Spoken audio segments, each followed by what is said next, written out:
السلام الله عليكم ورحمة الله تعالى وبركاته كل وعن ونكسن داود يلا هالكني وجنا كنا يوتيوب كي بحد كسر دواتن برنامج جريد كنا قدوم بدأ كل داون دون تاس وحجوا وين أنا قلت ديرد كسر دونه حالتي جدا بسياسة السومالية اللي وجيه كلا هرل يجلي جنب يطرح السيف وقطيه هجامية مدحوني هراء السومالية محمد عبد الله محمد فرماجو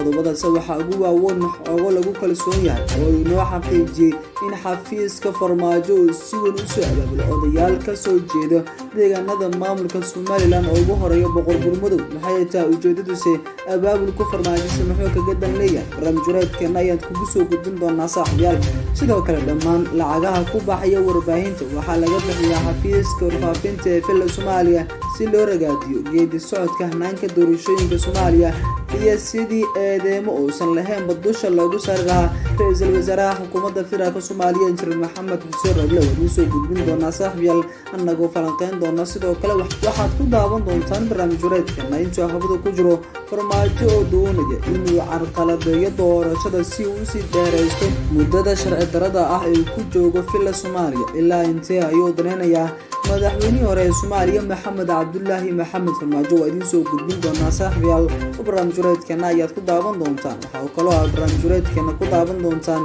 imaaraadka oo helaysa furiin ku soo celin lahayd xiriirka Soomaaliya maxay tahay furaas waan eegi doonaa barnaamijyadeena ayaan kugu soo gudbin doonaa saaxiibayaal sidoo kale waxaad ku daawan doontaan barnaamijyadeena siyaasad aan sal fadhiso iyo mabda sugan lahayn ugu imaaw siyaasadda oo ku dhaqmayo Maxamed Cabdullaahi Maxamed Farmaajo madaxweynihii hore ee Soomaaliya waa idin soo gudbin doonaa saaxiibayaal annagoo jihooyin kala gedisan kula faguri doona barnaamijyadeena oo falanqeyn doona saaxiibayaal qodobadaas iyo qodobo kale ayaad ku daawan doontaan halkani waa channelkeena YouTube-ka ee tahay markii ugu horeysay soo gaaray waxaan ka codsanaynaa inaad subscribe tiraahid channelkeena sidoo kale gambeelka furo si wararka loo soo dhigay ku soo gaaraan haddii aad ka mid tahay saaxiibadeena khaaska waxaan ku xasuusinaynaa muuqaalkan share garee like saar si asxaab wanaagsan oo kala aan helno waad ku maasantaa daawashada muuqaalkani aan ku bilownay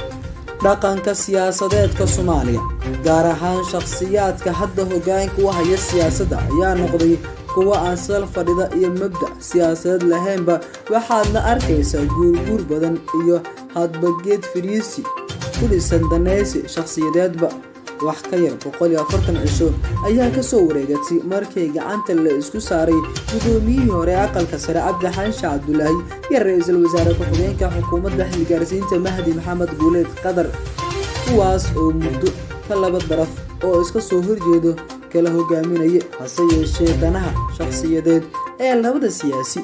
ayaa sababay in mid kasta uu bedelo aagiisii hore tusaale ahaan Cabdi Cabdullaahi wuxuu si adag kaga soo horjeestay farmaajo haddase wuxuu ku bira tumanayaa in kuraasta loo boobo isagu Mahdi Maxamed Guuleed Qadar wuxuu 4 sano bar ahaa adeegan idman oo farmaajo ku daaban haddase danaha gaarka ah ayaa albaabkaasi balse hadda danaha gaarka ah Mahdi Maxamed Guuleed Qadar ayaa albaabkaasi ooday siyaasiyiinta hogaamiye Cabdi Cabdullaahi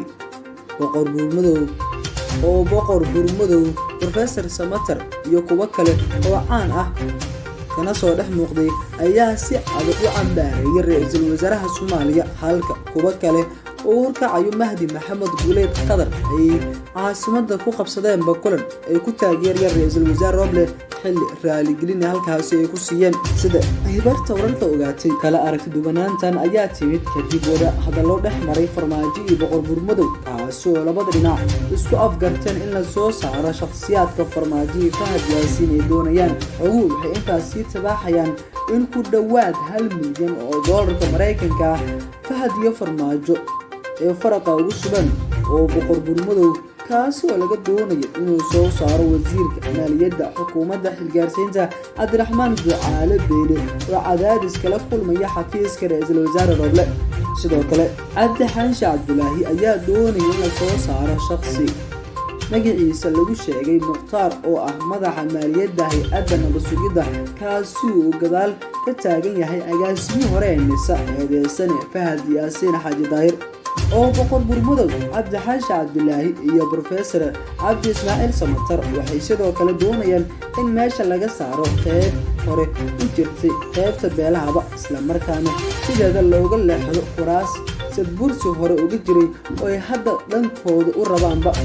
garabka Mahdi Maxamed Guuleed Qadar waxay doonayaan in dib loo soxo qaladaadkii hore u jiray oo uu ka mid yahay kursiga uu sheegayo in saxiixiisa yahay oo burmadu taasi oo hadda lagu qoray saxiixa cusub halka ay damacoodu kula daaranayaanba ra'iisul wasaare Roble oo dhankiisa doonaya inuu isu istaag shakhsiyaadka Fahad iyo Farmaajo ay wataan ee gobolada waqooyi ka soo saaranayaan. mabda aan fadhin in hadba meel u guuraya ayaa caan ka ah siyaasadda Soomaaliya. dhexdhexaad waana wax fudud in aad aragto shakhsiyaad shalay dana shakhsiyadeed u kala go'ay maanta si kuwa u gaar ah mideeye kuma sii jiraan bas siyaasiyiinta ka soo jeeda gobolada waqooyi oo koonfurta u jooga maalin joog iyo iska daba wareegba. si kasto ha ahaatee Maxamed Cabdullaahi Maxamed Farmaajo madaxweynihii hore ee Soomaaliya ayaa dhan walba ka soo maraya jiho walba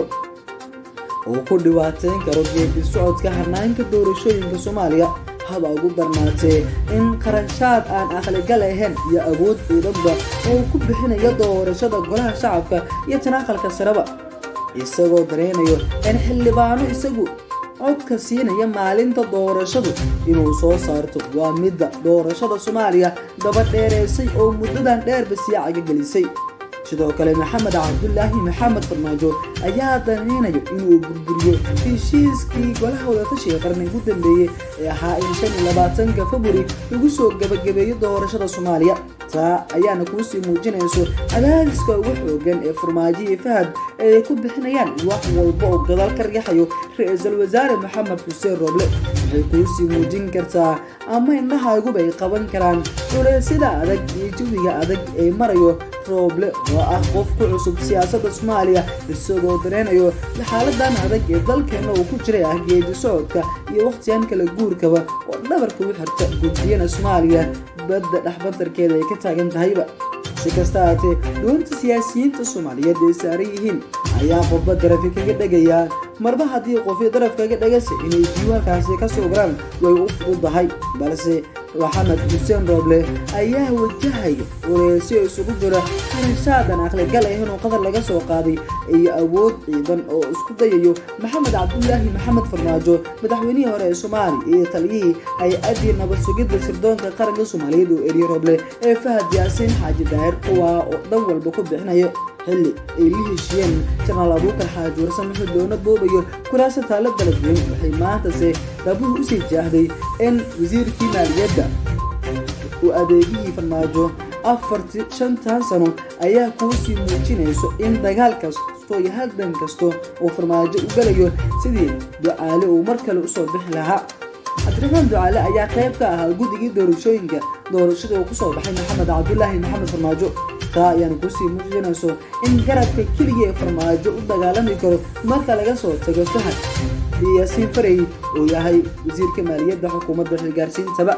guud ahaan si wanaagsan daawadayaal barnaamijyadeena aad ka daawanayseen channelkeena YouTube haddii ay tahay markii kugu horeysay ku soo gaaray waxaan ka codsanaynaa subscribe channelkeena, sidoo kale gameelka furo si wararka loo soo dhigay ay ku soo gaaraan. haddii aad ka mid tahay saaxiibadeena khaaskase waxaan ku xasuusinaynaa muuqaalka share garee like saar qaybta hoose aragtida ugu waa noo muhiim. waad ku mahadsantahay